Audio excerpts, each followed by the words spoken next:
We're Not going great. live. Three, two, one.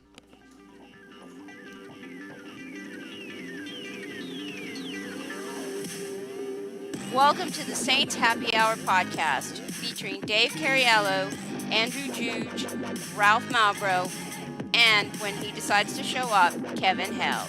We are the perfect blend of Saints sincerity and stupidity. Wait, did you So- do it during the playoff run? I did. I ate Popeyes, but I didn't do red beans and rice. I did. Then the Seattle loss is on you. You didn't eat the beans? What did you do? Mashed potatoes? Oh my I did god! mashed potatoes. All this time, it was Ralph's fault. We lost. No, it wasn't. It wasn't Ingram fumbling or Colston throwing a backwards pass. It was me. It was my crippled ass. And now, here's your host, Ralph Malbrough. All right, everybody, welcome to Saints Happy Hour podcast, and let me begin by saying a happy, a hearty fuck you to the Detroit Lions and the Seattle Seahawks. I hope I never have to care about either one of your team's games again. You disappointed not only yourselves and your fans, but Saints fans as well. Dave, I'm still pissed off at the Seahawks last night. It is emotionally exhausting being a fan of other shitty teams. I mean, one team, just being a fan of one team is enough. Being a fan of three teams in one day is just too fucking much. Too much. Is it just me too, or do the Saints always get screwed in these scenarios? Dude, this. I mean, the Chiefs. We get got hooked up by lucky the- earlier. We got lucky that the Falcons beat the Niners. Yeah, We wouldn't even be in this situation if not for that. So we got that. No, but still, man. I mean, the Chiefs get hooked up because the Patriots lose at home to the Dolphins. They get Are you kidding Fitzmagicked. me? Are you God. kidding me? And then we have two teams lose on the final drive. All we needed was one of those two to work out differently. I mean, what a joke. The Saints haven't been screwed this bad on the final day of the season since 2004 when they played Carolina, and it was like winner of Saints Carolina is going to the playoffs unless these three things happen, and the Saints beat They all Carolina, and then all those three things happened, and the Saints didn't get a wild card. If you told me last week that the between the Dolphins Patriots game and the Lions Packers game and the Seahawks Niners game, one of the teams was going to come up with the upset, I definitely would not have picked the Dolphins in that one. I would have been like, yeah, Saints are getting the bye, God. bitches. Stupid freaking. I mean, the Lions was expected when their only decent player got concussed. I was like, I don't think they could score any more points. Close. They had like a 2-touchdown lead. Yeah, but they're the Lions, and they needed more points. The Seattle having first and goal at the 1 with 22 seconds left, and they're an 11-win team. Like, that's indefensible that they didn't get in. And I hope think I I'm gonna don't be care sick. that it benefits Saints. I hope they lose by 30,000 in Philadelphia. I was ready to admit that 9/11 was an inside job just so fucking Pete Carroll would win that goddamn game. Thank God I didn't. What is it? You can't melt steel beams. Jet fuel can't melt steel beams. Yeah. You were this close to becoming a 9/11 truther. So close. I was so fucking close. That's full commitment. I'll become a fucking flat earther for a goddamn Super Bowl. So, as for the actual game, the Saints won in a walk and just completely handled their business. I watched more of the Lions Packers in the second half than I did of the Saints. I will not lie. It was 35-0. when AJ Klein intercepted the ball and ran into the end zone, he should have just run up the tunnel and started the bus, and the Saints could have gone home. Like What the hell Carolina. are you doing, Cheech? Oh, sorry, I was just typing. I was actually tweeting that we're live because Ralph never does that. So I did it. It's retweeted. Oh, you from I the did it from this- the podcast account? Yeah, I did it. Well, no, not from the Okay. podcast account, from my account. I can't. Yeah, there you go. So- There you go. So what am I doing, Dave? I'm doing the due diligence that I can assume Ralph is not doing for our mothership. All right, Fair. so that's what I'm doing. But to answer your question, what was the question? They should have just. I mean, Carolina couldn't have given less of a Dude, damn. all you Ralph have to do basically is watch wants the to first know drive. is All you yeah, have to do Ralph- is watch the first drive. They were waving the white flag. It was the first play, 12-yard run. Second play, they're giving Michael Thomas a 10-yard cushion, and he gains 15 yards. Third play, screen pass goes for 12. I mean, there was no resistance. I mean, it was so pathetic that Luke Kuechly didn't even last a half. They're like, here, let's just take out our best middle linebacker, our best player on the entire roster. Let's just pluck him off the field. Luke, you're and see how caring we too do against much. the Saints. You care too much about this game. We got to get you out. Yeah. The Saints and LSU won by a combined 105-38 this weekend. Are we going to talk about how Joe Burrow is better in the Mercedes-Benz Stadium than Matt Ryan? we can. It was great. He threw more touchdown passes than Matt Ryan. Ralph, if I told you at the beginning of the season that the Saints would have less lost fumbles than the Carolina Panthers would start quarterbacks in the entire season, how would Wait, that is that true? God, no, that can't be right. How many quarterbacks The Saints lost 2 fumbles this year, and Carolina started 3 quarterbacks this year. They had 8 turnovers. How is that even possible to only have 8 turnovers in a season? How come we're only realizing now at the end of the season that they were? I mean, Even it's close weird. to I setting a knew they record. were good at not turning the ball over. But the thing is, you don't really think about like turnover differential a lot, Dave, unless your defense is creating a ton of them, right? Like in 2009, the Saints, it rained turnovers, right? Their defense, they started it the first week and it didn't end until Tracy Porter scored in the Super Bowl, right? And so you were always like, oh, they're plus 35, they're plus 30. This year, you didn't think of it a lot because the Saints defense didn't really create a bunch of turnovers, but their plus minus was great because the offense just never turned the ball over. Right. And so we finished, I was looking at the stats yesterday. We finished tied for 3rd in turnover differential. I think we were 1 behind 2nd place. And then 1st place is like the Patriots, who were like way up there and not even close to everybody else. So- I watched some of the Patriots. The Patriots' wheels have come completely off. And this is Well, they just lost to semi-joking. the Dolphins. so Ryan that's- Fitzpatrick that's was so much better than Tom Brady yesterday. It's not even funny. Like, just no one cares, but I'm just saying my wife watches the Dolphins. My wife. She wants them to trade, quote unquote, every fucking thing they have to get Joe Burrow. So, I support that. but Dave, yesterday, I mean, Jared Cook was amazing with the spin one-handed catch. And the defense was great. Janoris Jenkins had a pick. But as far as this season overall, would you say this is the most improbable Saints season you've ever seen? For them to go 3-13, Drew Brees is out 6 weeks. Okay, well, we didn't go 3-13. We Well, went 13. 13 I and love 3. how Ralph is reversing it with the losses first. It's very meta of you, Ralph, to go losses first. Listen, I don't drink it and is- podcast, kids. It's bad. It is probably the most. What was the word you used? Full Improbable. It probably is the most improbable season, mostly because of the whole Teddy Bridgewater thing. I mean, going 5-0 with Teddy, that was definitely improbable. I wish we could. Can you insert right here some audio clips from the podcast after Drew injured his thumb of us saying, "Oh my God, the world is coming to an end and the Saints season is over." Dead body. Yeah. So yeah, no, this has been an awesome season. There's been a lot of weird stuff. I guess improbable is a good word. Teddy Bridgewater. I don't know, 8 turnovers. That's really surprising. It's certainly been memorable. It has definitely been memorable. Jared Cook with 9 touchdowns, Andrew. 9 touchdowns in 10 games. Yeah, that's good. That's some good fantasy stats right there.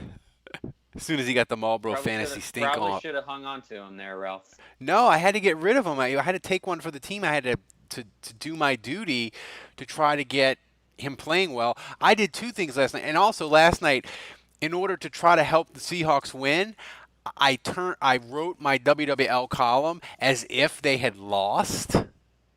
So thinking that would help them win so that I would have to rewrite the whole goddamn thing and then turn it in, but it didn't help them. I was fully committed. But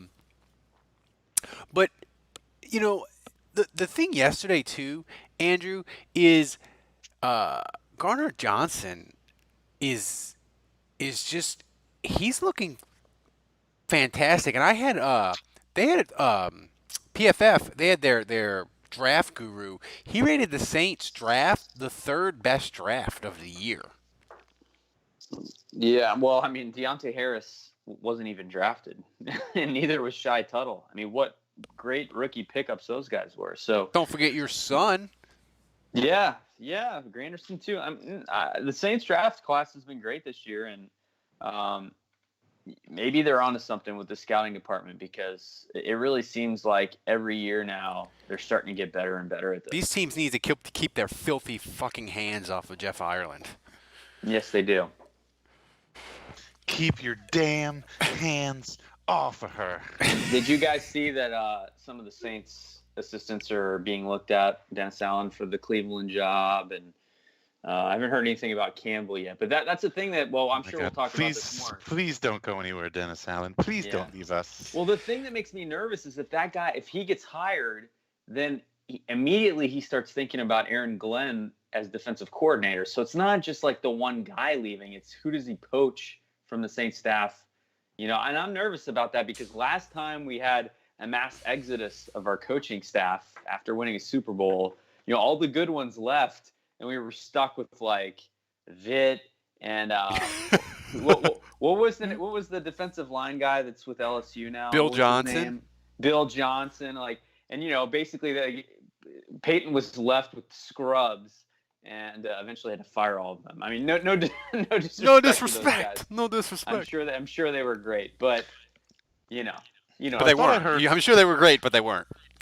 I don't remember which coach it was. I thought it was Peyton, but maybe it was somebody else. It was during it was the Belichick Saban thing, and they were talking about how there's an unwritten rule that there are some guys that you don't touch or that are untouchable, that there's a between coaches. If one coach leaves, Sean Payton was happy if one of his guys goes off and becomes a head coach and moves up, but there's an unwritten rule that when you try to build your coaching staff, that you don't take the guys from your old team.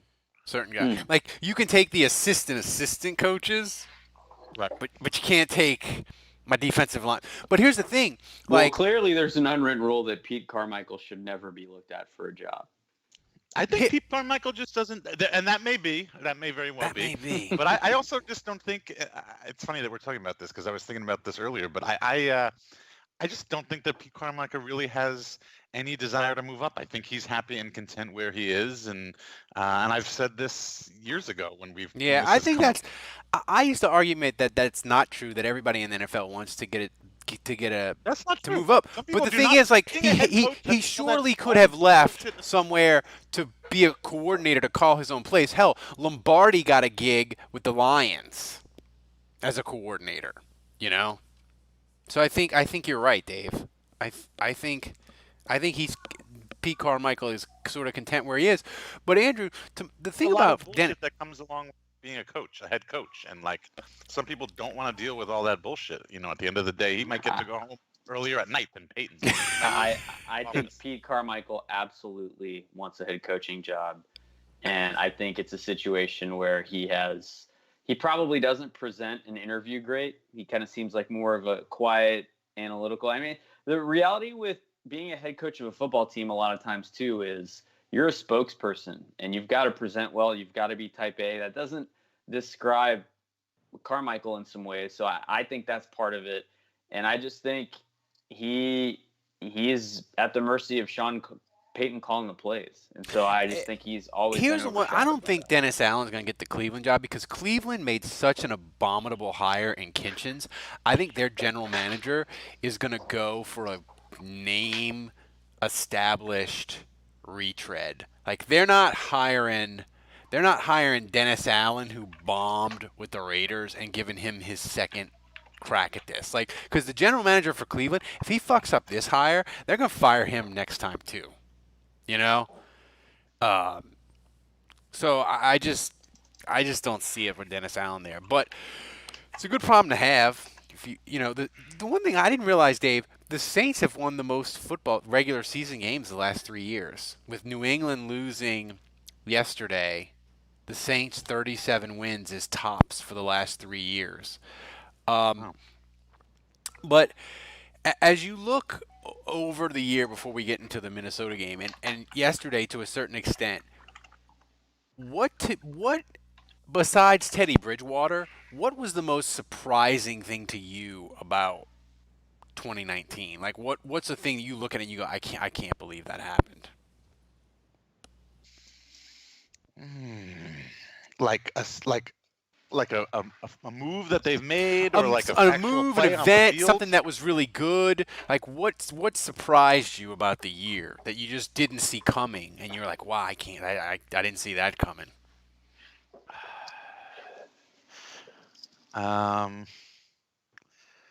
Shit, I don't know. If Andrew has something, he can Andrew, go before. do you have me. something?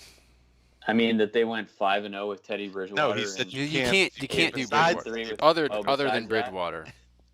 I mean, the Carl Granderson, I think Will Brado Custodio just said that, but I mean, my whole UDFA kinship aside with him, I just can't believe. I mean, just think about how ridiculous this sounds. A UDFA gets arrested for basically feeling up passed out girls in college. He gets thrown in jail. A plea deal gets ignored. He is in jail during all of training camp. The Saints are cool with that. It's just kind of let him miss all of camp, miss all of preseason. It's like, yeah, it's all good, man. Just come to us when you get out of jail. And eventually the season starts. He gets out of jail. They never cut him. They never put him on the practice squad. They just let him stay on the active roster. And now here we are, a 13-3 team in the playoffs, and he has a huge role on the team in pass rushing situations. And that is as unbelievable. And Deontay Harris is also unbelievable. The fact that they specifically signed Marcus Sherrills this offseason to finally give themselves a returner after not having a returner for years. The dude is injured all camp, all preseason, doesn't play. Saints cut him. We're stuck with this Assumption College D3 UDFA, and all he does in a year is make the Pro Bowl and kill it. And that is very improbable. I still and remember you were out watching bands, and you called me during the Saints-Jets preseason game, and I did the play-by-play of him housing the kickoff back for a score.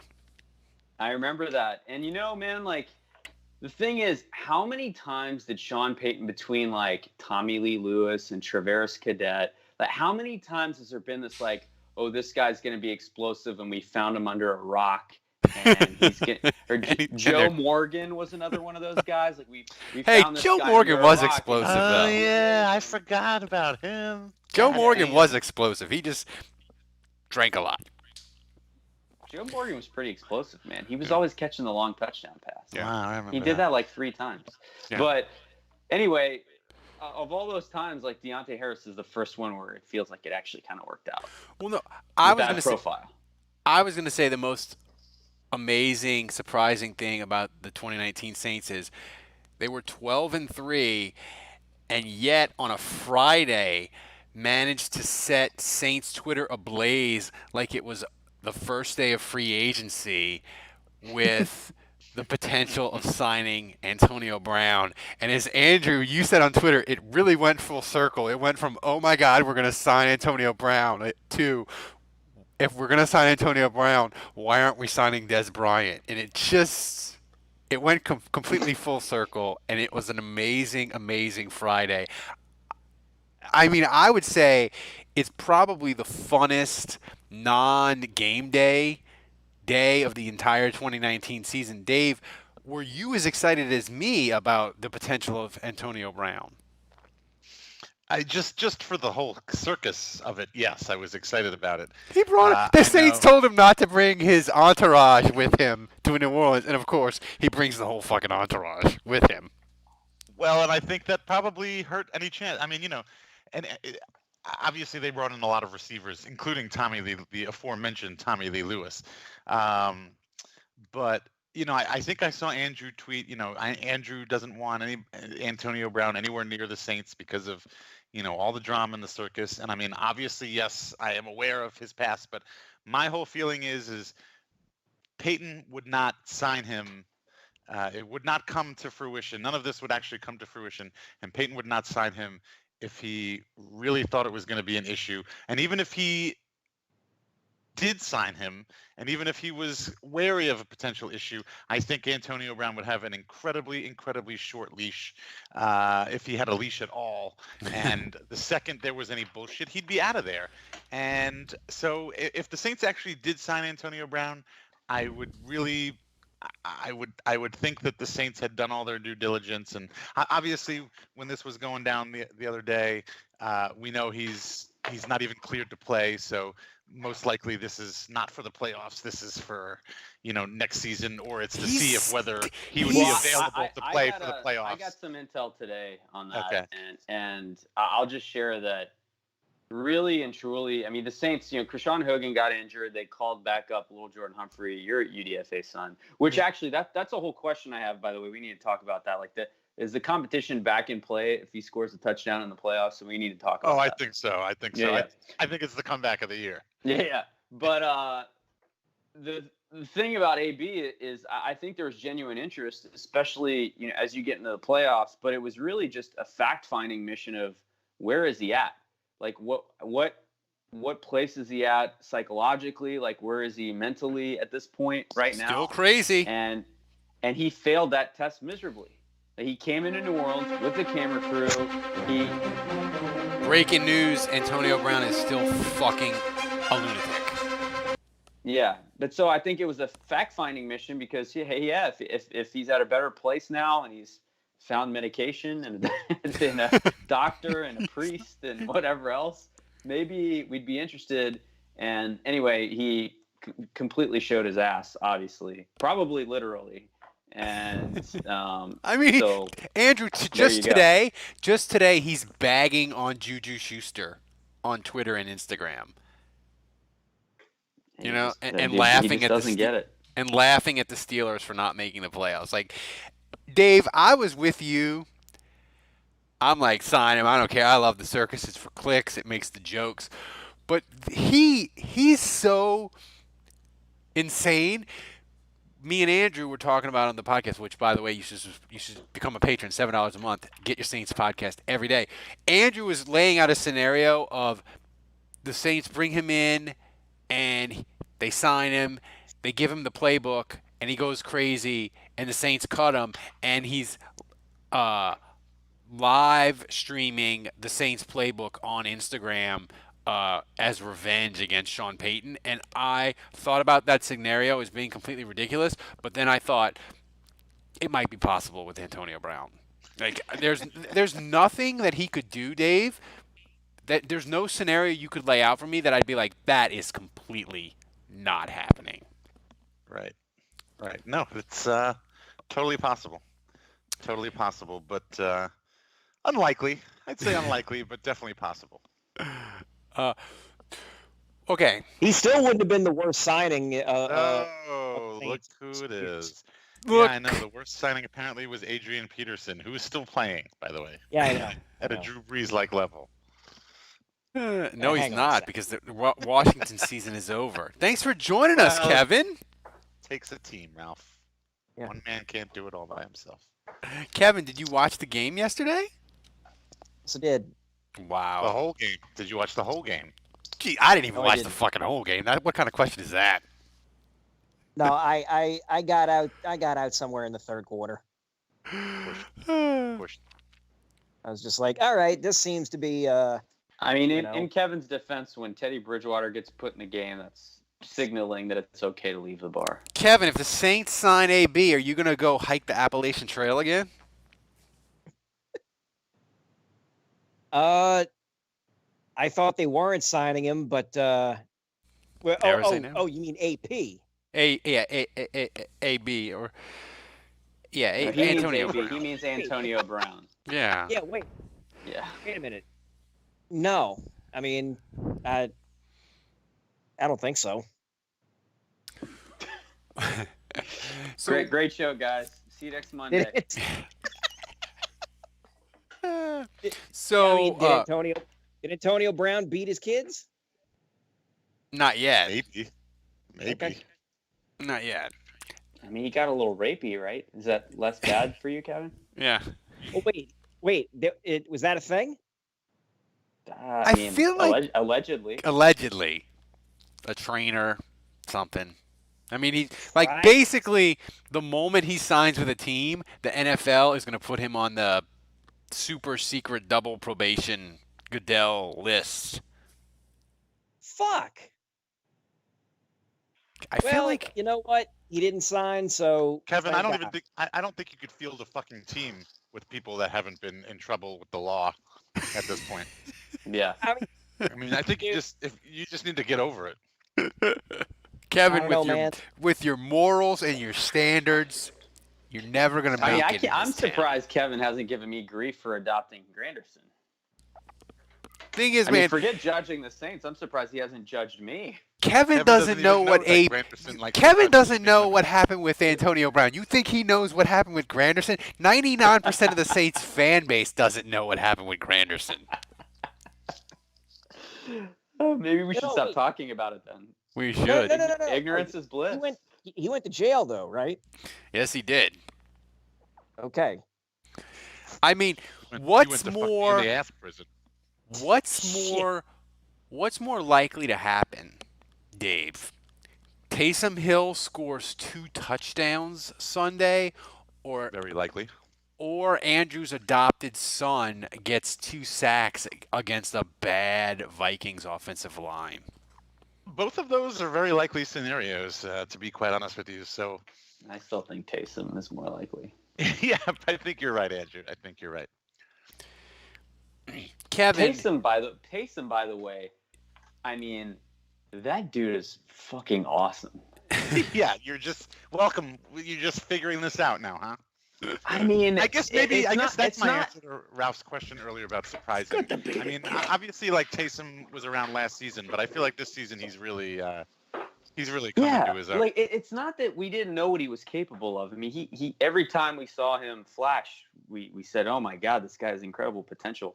But I never expected him to be doing this every week. He's a I feel like legitimate threat at he's multiple catching a 30 or 40-yard pass every week now. it is. But then he's also blocking. Punts. Down Under Saint says that he would loan his wife to Taysom Hill if Taysom Hill asked. Let's see some pictures first. Kevin, I wish you had hopped in earlier because Dave said he was really, really close to becoming a 9/11 truther if Pete Carroll had managed to defeat the 49ers. Dude, the Saints are solid. Do the Saints is solid. So I loathe Pete Carroll. I admitted it. Yeah. I hate him so much that even though it benefits the Saints for them to win, I don't care, and I want Philly to beat them by 1,000. Are you angrier at Seattle, and do you hate Pete Carroll more? Because you hate Pete Carroll even more than me. Do you hate them more after they failed us last night? Yeah, Kevin I Carroll more than the white hot heat of jet fuel. well, I was going to say that I'm hot enough with Pete Carroll that I could definitely melt steel beams for sure. That could be taken a couple ways.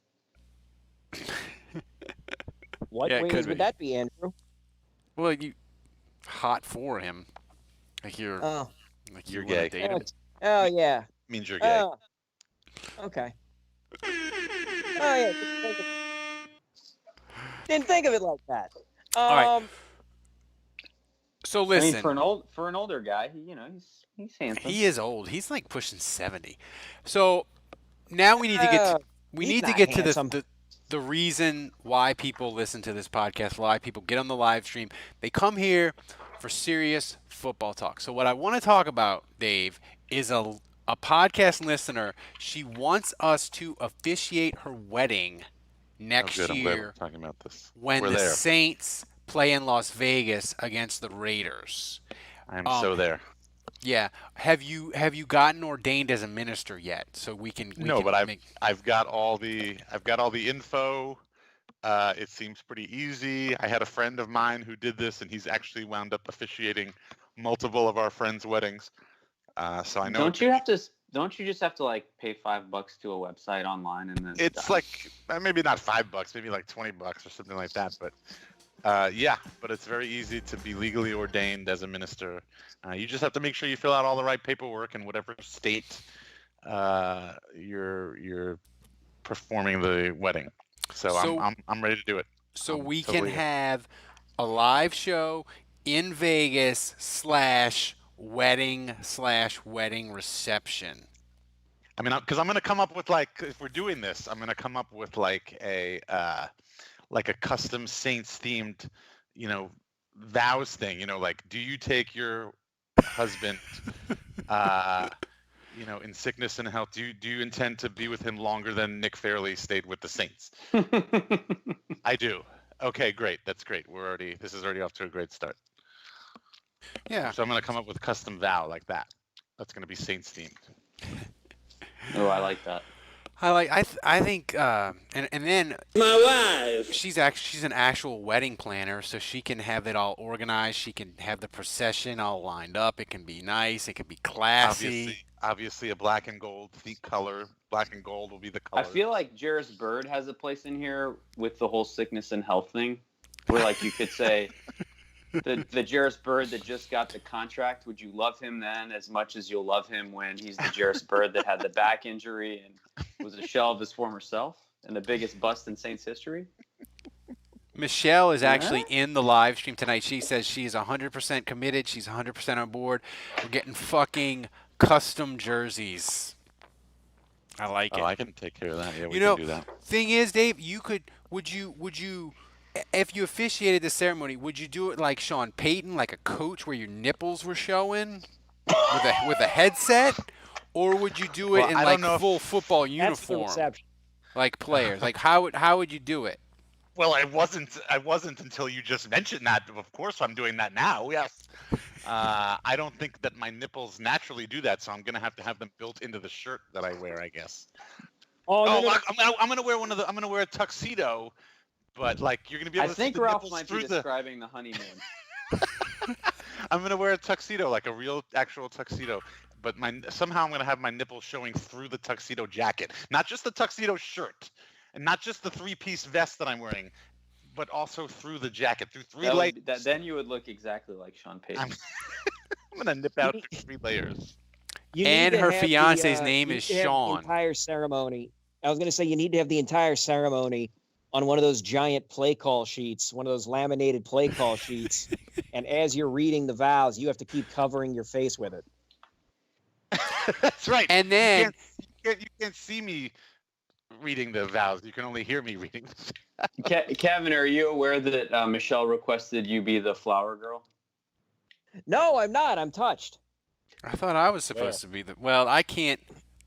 She wanted me to be the flower, maybe the ring bearer, but Michelle, I only have one good arm. That's not. Yeah, I was gonna say you can't trust Ralph's I bad wouldn't. hand with your No, ring. but you know what Is we the can do? ring gonna be a Super Bowl replica ring? You know what it could be too? Instead of having like when you have a wedding, if you have like the readings, Corinthians 3 and all that, we could do a reading from the Saints draft, and then we could just read off like bad draft picks, like Sean Knight. We can do Like I now pronounce you husband and wife. Congratulations, you now have more rings than the Atlanta Falcons. And now for a reading from A reading from the Joe Michelle Vitt, Sprose's Instagram account.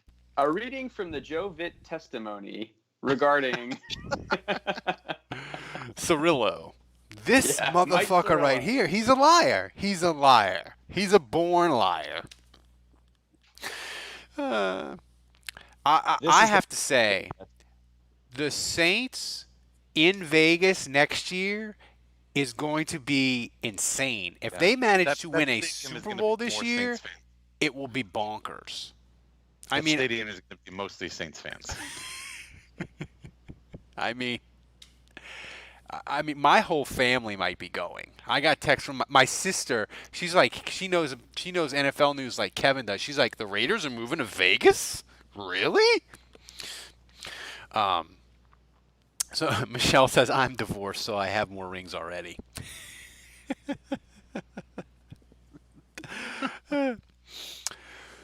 So that was the serious football portion football of the podcast. talk. Yeah. Yeah, serious. But back to the game yesterday, and I made now a let's joke. get silly and talk about Alvin Kamara. No, Alvin Kamara, is he back, Andrew? Me and you joked on the Graves He's podcast back, that he was. baby. He's back. He is back. He's back. I even saw him break a tackle in that game. He's back. He saving it up for the playoffs, man. And the whole offense right now is clicking. You feel it. You feel like they are, and this is why everyone's freaking out about the extra game. And yes, it's tough. It's tough, and the odds go down, and the Saints are going to have to maybe not pull a rabbit out of a hat, but they're going to have to really do something special to get to the Super Bowl. But there's no doubt in my mind that not only they can do it, but I think they are. I'm going to come out right now on this podcast and say that they're going to the Super Bowl. I believe that. Wow. And I think that because the offense is just clicking, and I don't care where they have to go. I don't care what the weather is. This is the same team that went into Philadelphia and won a playoff game in the cold. It's just maybe in 2007 or 2009, like all they did was throw all the time. Like maybe then, it would have been more difficult for them to win on the road in the cold. But like this team is so good defensively, and their linebackers are healthy again. And we saw how good they looked against the Panthers. And offensively, we saw them do it against the 49ers.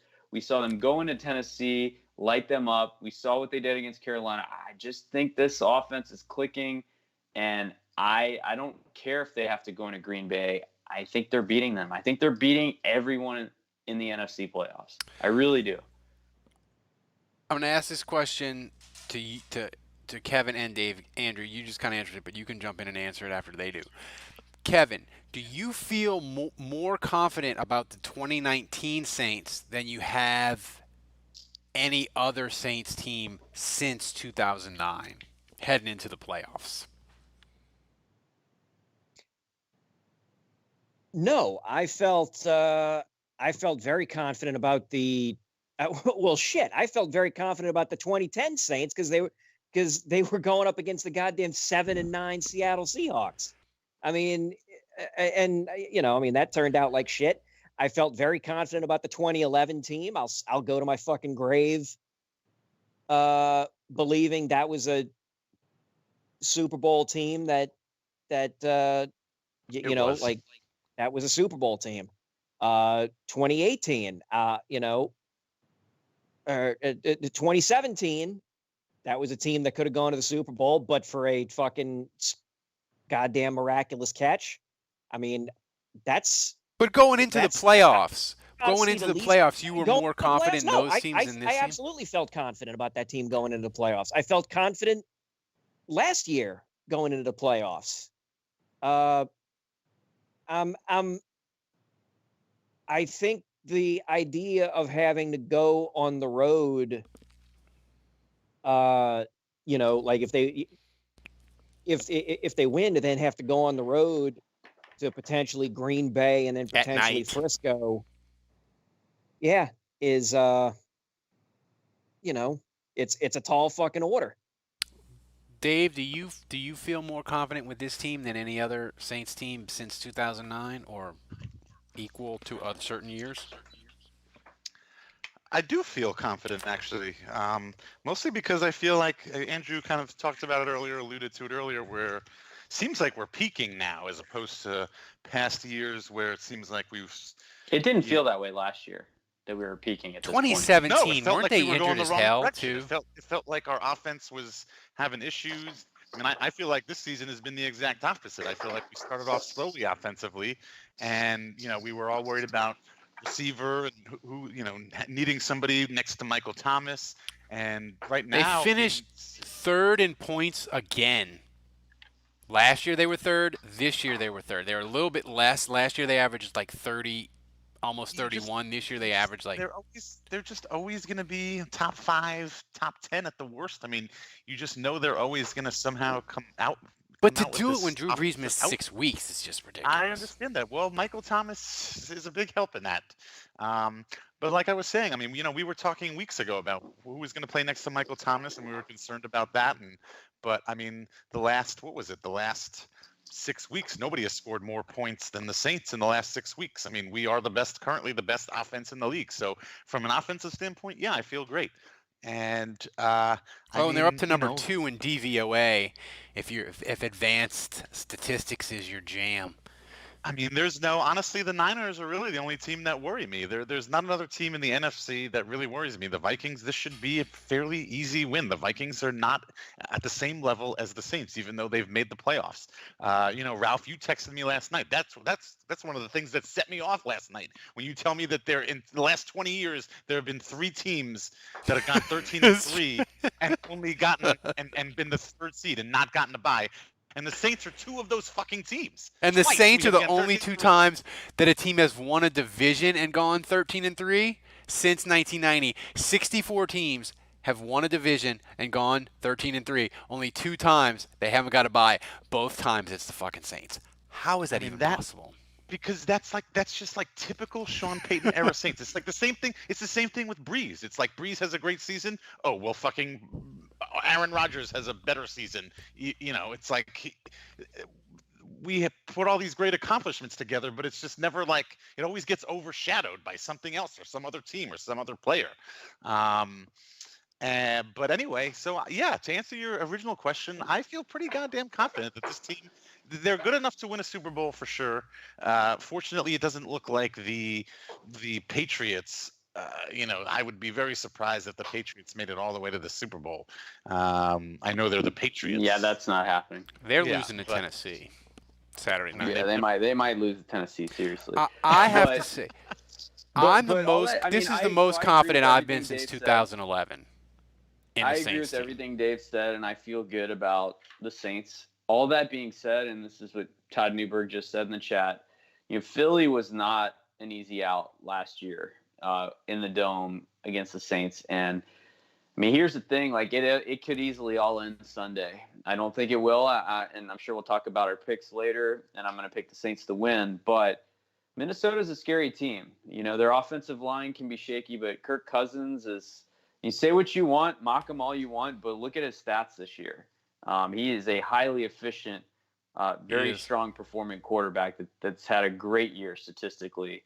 And, Stephon Diggs, Adam Thielen, Kyle Rudolph, Dalvin Cook, that is a very, very potent offense. And then when you look on the defensive side of the ball, you think the Saints had a lot of sacks this year. Well, the Vikings have more. So, yes, they have problem areas. Their kicker-punter duo is pretty good. So, yes, they have problem areas. Yes, the Saints are playing at home. But this is a very difficult team. And I know the Saints won't take them lightly, and I think if the Saints play their best, they definitely win the game. But this is not going to be one of those – this is not like playing, a depleted team that you feel like the Saints are just going to stomp. This is going to take 4 quarters, I think. Yeah. It's not, and that's a good point. But you know why? Also, I'm see. Normally, a game like that would really concern me. A quote unquote trap game, a game where the Saints, they should win. Everybody expects them to win. The media picks them, and then all of a sudden they lay an egg. What I liked, especially from what we saw yesterday, is this team does not play down. I have not really seen them this season, and we've seen it a lot over the last 12, 13, 40 years, whatever. But the Saints have always been a team where they will play down to their opponent. And this season, I haven't seen that. Answering your previous question from minutes ago, Ralph, that's another surprising thing about this season, is that the Saints haven't played down to their competition. Except When for they play shit Atlanta, teams, which was just their go, clunker game. but that's a division, but Yeah. like you play a shitty Carolina team, they do exactly what they're supposed to do. They curb Hey, stomp. Atlanta beat San Francisco. Atlanta, the second half of the year, played some good football. Very true. But they curb stomp them. They take the biggest lead they've ever had into half in franchise history. So I mean, that's what's got me confident that this team isn't going to fall asleep against a team like the Vikings, who they are, they're reading their own press clippings and they think they're supposed to beat them, and all of a sudden game day comes around, and oh shit, they're surprised. You know what the weirdest thing about that Carolina game is I don't even really feel like the offense played that good. I feel like they were so. Like they were just curb stomping. Like they were good. It was a curb stomping, but not in like the man. Drew Brees looks amazing. Michael Thomas looks amazing. You know what I'm saying? Like there were a bunch of plays where it's just kind of Might like have actually been Michael Thomas's worst game. Yeah, but I guess when the drives where they would move the football and get in the red zone, man, they weren't settling for field goals. They were always cashing in 6. So their red zone efficiency was insane. Kevin, I'm gonna get to some Twitter questions before we make game predictions. This is one from Freaking About Football that I like. I'm gonna give it to you. How many references to the Minnesota Miracle during the wild card game will there be? Jesus. And if you took a shot for each one, would you be dead by halftime? I mean, I would be asleep for sure I think I would be asleep for sure by halftime. I'm anticipating. My immediate reaction is to set the over/under at 6.5, and I would take the over. I mean, it's gonna have some sort of montage to open that shit on Fox, right? They're gonna have some sort of miracle montage and if with a it's, voiceover from if Jesse it's Joe Ventura Buck, or some nonsense. Right, and then and shit, I don't know who's calling the game, if it's Joe Buck or not. Could be Joe Buck. It's Joe Buck and dropping Aikman, I'm sure. references. Wait, say what? It's Joe Buck and Aikman, right? Because that's the Fox game. That's their one playoff game this weekend. Jesus. Wait, I thought the Seahawks and the Eagles. Looks like I picked the wrong week to quit amphetamines. No, the Seahawks and Eagles is NBC. The whole thing of like the NFC being on one channel and the AFC being on, like, that's out the window for the playoffs, because all 4 of the networks get playoff games now: ESPN, NBC, okay. Fox, and CBS. Okay, the schedule I'm looking at didn't have what network it was on, so I was left to open on that. So then it will be Joe Buck then making the references there, and I think you'll see the video of that. You'll see it. You'll see it in the pregame. You'll see it get referenced maybe once at halftime if the game's close. I mean, if if Kirk Cousins goes deep, you'll get a reference there. Shit, if the game's somehow close at late in the fourth quarter, you'll get it again. I feel comfortable with over 6.5, so I'll say 7. This is a good question from Jed, a.k.a. Saints Recline, Dave. How badly do the Saints have to beat the Minnesota Vikings to make us forget the Minnesota Miracle? 1 point.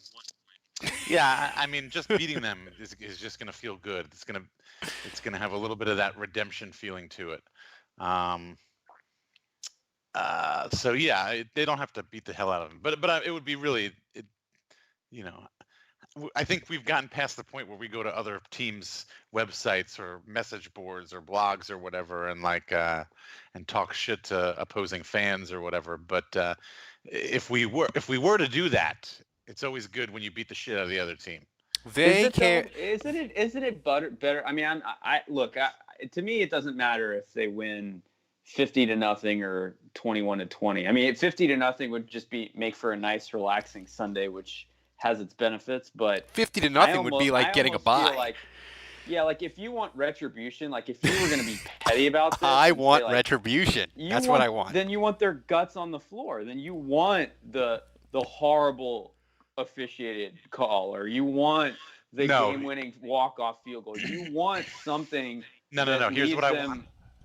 Here's what I want. Completely gutted at the end of the game. 50-0 doesn't do that. No, here's what I want. I don't know if Marcus Williams is going to even be playing, but I would love if, Stephon Diggs could make a catch in the end zone over the middle, and Marcus Williams could at the last second, and then Marcus Williams lays him out and the ball costs the ball up.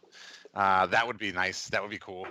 Would you want it to be a clear, dirty hit that should have been flagged? And wasn't? Oh, even better. I didn't even think about that. But even fucking better.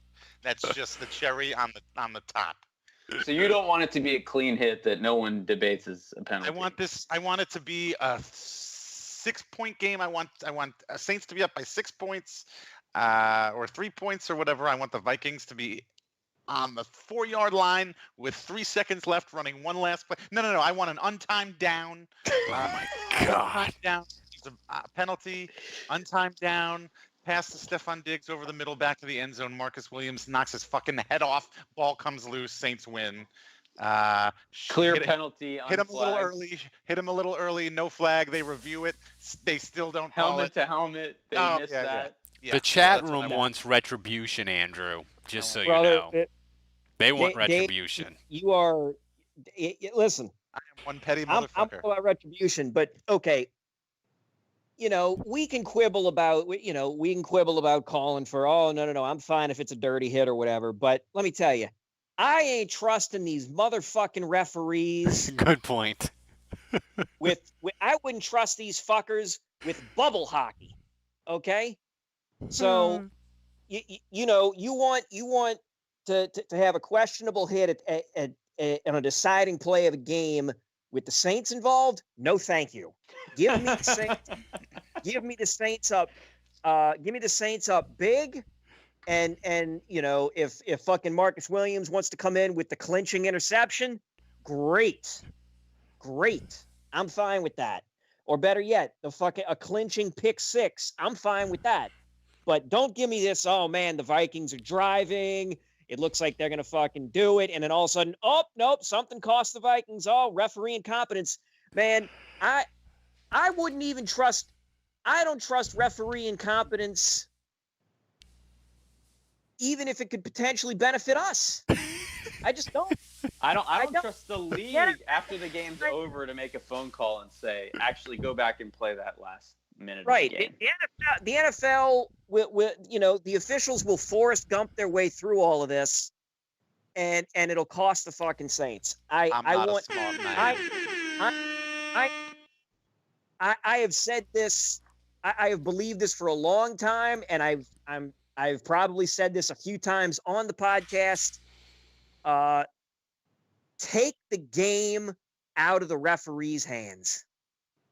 If relying on the referees to win or to hold on to a win, you might as well count that as a fucking loss at this point. I have to agree with Kevin. Well said. FYI, the referee crew that we have for the game, Saints has done 14 games for the Saints, and the Saints are 13-1 with this referee crew. They are the ones who did the Dallas Cowboys game earlier this season that we won. Good research by you, Dave. Just a little FYI. Now, they did call 9 penalties for 80 yards again in the Dallas game against us. The chat room's getting dark. People want injuries, death. The Vikings. The chat room is getting dark. People want Fontez Perfect to come out, and it's definitely Most people in the chat disagree with you and I, Dave. It seems like they want a lot of they want a blowout. The chat wants a blowout. I want a blowout, man. Playoff blowouts are amazing. Like that Arizona game in 2009 was the best. No, I want something like what I said that way, like the team's united, and it's like a real, like it just gets them amped up for next week. A blowout, then everybody's is fat and happy. We don't want them to be fat and happy. I gotta say, man, playoff football at this point with Drew's age and the expectations and the hope that we have, it's not that fun. It is freaking stressful. It is. I'm taking my son to the game, I think. Oh Lord, just stressful. The thing is, for me, and we'll get to the picks in a second. It's just losing a home playoff game and walking out of the stadium when you lose a home playoff game and you've lost to an inferior team, because that's what it means when you lose at home. It's just the worst. So it's worse than losing to San Francisco or whoever on the road, because it just is if you go to the game. But anyway, before we get to the picks on the game, guys, go to mybookie.ag. They are the best, safest online gambling service, and right now, if you use the code CHAIR, you get 100% sign-up bonus. That's right. You can put $200 on the Saints, $200 on New England. The second $200 will be free. Use the code CHAIR, get 100% sign-up bonus at mybookie.ag. MyBookie, you play, you win, you get paid. Terms and conditions apply. All right, Kevin. The Saints are currently, let me look it up, on football on mybookie.com. Let me pull up the line. The Saints are currently an 8-point favorite. Nothing. So, Kevin, who you got? Wait, the Saints are what? An How much are they favored by? 8 points? 8 points. That's a lot in the playoffs? Holy shit. The Saints, the next biggest line is New England by 4.5. There's always going to be a road team. Hang on, let me pull this up. There's always going to be a road team that comes up and wins. There's, always going to be underdogs that cover. And there's always there's almost always a blowout. Like not Cowboys Bills type blowout, but there's always like a very big win where the team is coasting in the fourth quarter clearly. For my upset, I got Bills beating the Texans. So that's not the upset. The upset is not happening here. I've got the Saints pounding the Minnesota Vikings. Pounding the Minnesota Vikings 42-20. And I've got Taysom Hill with a touchdown. I've got Kamara with 2 touchdowns. I got Michael Thomas with a touchdown. I've got the defense making waves. I've got Drew Brees slinging the ball all over the goddamn place like he's a reincarnation of Sammy Baugh himself. We didn't even get to that. The NFL made that top 10 quarterback list. They did that in 2018. They decided on that list. This, the team is going to, it's going to be total destruction. Total destruction. The fourth quarter, the game is not going to be in doubt. So 42-20. Let's fucking go. Andrew, who you got? Yeah, I wish I could say I was as confident as Kevin. I still think the Saints are gonna go on a great run here. It's gonna be a magical playoff run, and hopefully it takes us all the way to a Lombardi. But I am gonna pick the Saints. I think this one's gonna get dicey. We're gonna be sweating bullets. It's the fourth quarter is It'll be a relief and exciting and fun at the end, but it's going to be tight and nerve-wracking for 4 quarters. I'm going to say Saints 34, Vikings 31. And my player of the game is Jared Cook. I think he's going to come up with 2 touchdowns, over 100 yards. He's kind of the X factor in this game, and I think he'll be the difference. I picked the wrong week. Quit sniffing glue. Dave. I'm with. We've obviously got the two camps here: the blowout camp and the not blowout camp.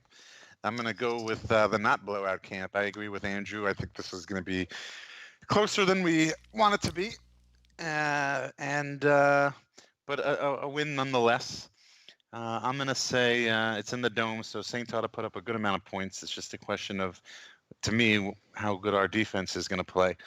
I'm going to say Saints 35, and I'll say Vikings 27. That's 8 points, right? Yeah. So a push. Yeah, it's going to be right on the spread. Vegas is good about those things. Yeah, I know. And I'm going to go with Deontay Harris. He's going to have either a return, kick return, punt return, something. You say that every week. Well, it's got to happen sometime. So he's going to be the difference maker. This is the week. I can feel it in my bones. Ralph, unmute yourself. Yeah, I was going to say 60% of the time it works every time. That's right. So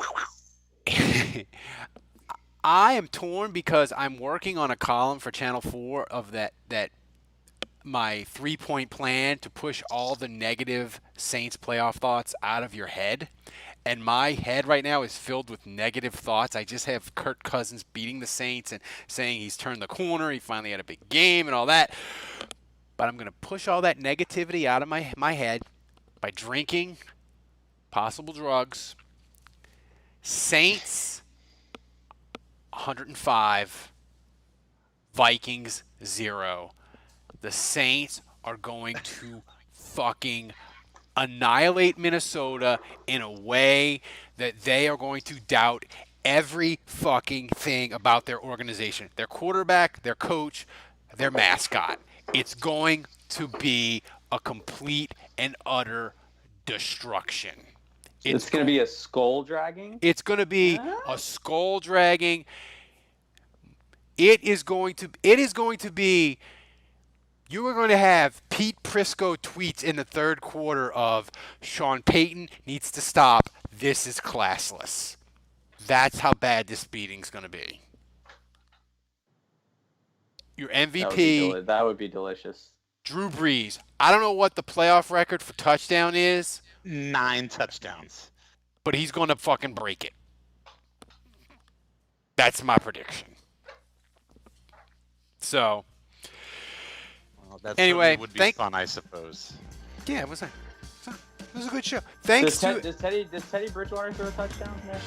Teddy Bridgewater is going to catch a fucking touchdown. How about that?